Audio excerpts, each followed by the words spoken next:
நம்ம வீட்டில் அரைச்சி வைக்கிற மசாலா தூளில், மல்லித்தூளில், சில நேரம் மிளகாய்த்தூள், கோதுமை மாவு, அரிசி மாவு, மைதா மாவு இதிலெல்லாம் பூச்சி வண்டுகள் வந்துடும். இதை நம்ம திரும்பி எடுத்து பயன்படுத்துறதுக்கு யோசிப்போம்.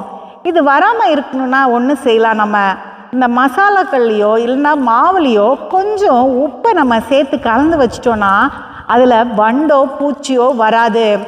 ஆனால் நம்ம அதை சமைக்கும் போது உப்பை கவனமாக போடணும், அதிகமாக போட்டுறக்கூடாது.